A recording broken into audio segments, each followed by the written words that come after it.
Good morning student. मैं आज आप लोगों के बीच कोडिंग डिकोडिंग से संबंधित पार्ट 5 लेकर आया हूं, जिसमें पूछे जाने वाले प्रश्न बहुता प्रश्न पूछे जाते हैं। जिसमें पहला प्रश्न है, अंग्रेजी वर्णमाला में कौन सा अक्षर दाएं से पाँचवें के बाएं छठा होगा।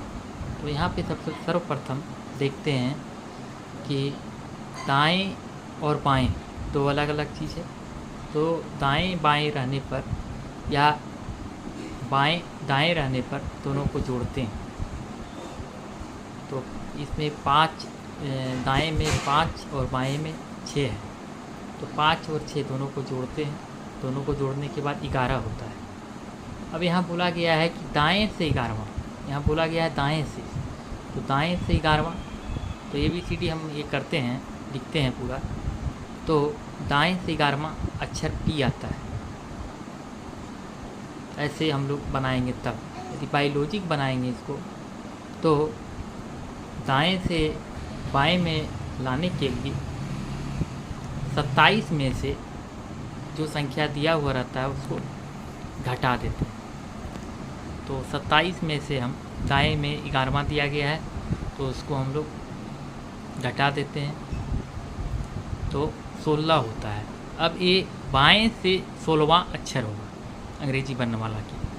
तो अंग्रेजी वर्णमाला के बाएं से 16वां अक्षर में P होता है, जो कि मेरा आंसर है। दूसरा प्रश्न है कि अंग्रेजी वर्णमाला में कौन सा अक्षर दाएं से 15वें और दाएं से 5वां होगा। तो यहाँ पे देख रहे हैं हम लोग कि दोनों दाएं दाएं हैं। तो दोनों दाएं दाएं रहने पर हम लोग पहला में से दूसरा घटा देते हैं, या दोनों बाएं बाएं रहने से पहला में दूसरा को घटा देते हैं। तो 15 - 5 10 होता है। और यहाँ बोला गया है कि दाएं से 10वां अक्षर, तो दाएं से 10वां अक्षर, तो दाएं से 10वां अक्षर लेंगे तो हम लोग दाएं से गिनेंगे। मेरे दाएं का पहला अक्षर Z हो जाएगा, तो इसका दाएं से 10वां अक्षर होगा Q। मगर बायोलॉजिक भी हम इसको तुरंत सॉल्व कर सकते हैं। अब 27 में से दाएं का जो स्थान है उसको माइनस कर देते हैं। 27 में से 10वां अक्षर दाएं पर है, तो 27 में से 10 माइनस कर देते हैं, तो होता है 17। 17 जो होता है एक बाईं ओर से होता है। तो बाईं ओर से यदि अंग्रेजी वर्णमाला के 17 स्थान देखेंगे तो वहाँ पे Q होता है, वहाँ पे होता है Q। तो इसका आंसर हो गया Q। तीसरा प्रश्न है कि अंग्रेजी वर्णमाला में कौन सा अक्षर बाएं से 4वें के बाएं 15वां होगा।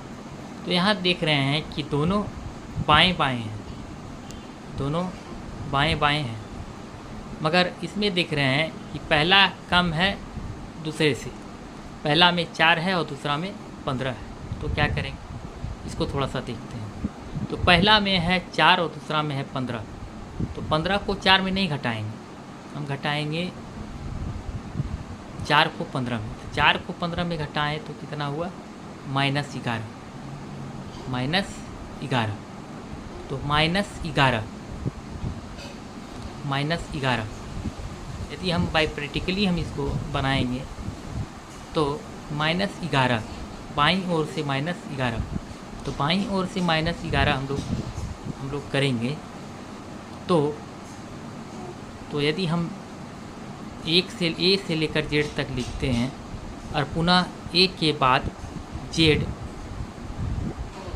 Y, X, W, V, U, T, R, S ऐसे लिखते हैं, तो Z को 0 मानकर पुनः A को 1 2 3 4 5, Y को 1 मानकर, X को 2 मानकर, इस तरह से हम लोग आगे बढ़ते हैं। तो जो 11वां अक्षर होगा वही आंसर होगा।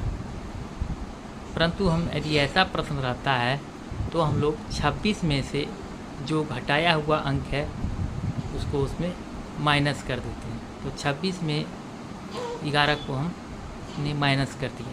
तो 26 में 11 माइनस किए तो 15 हो 15वां अक्षर आया। तो बाईं ओर से 15वें स्थान पर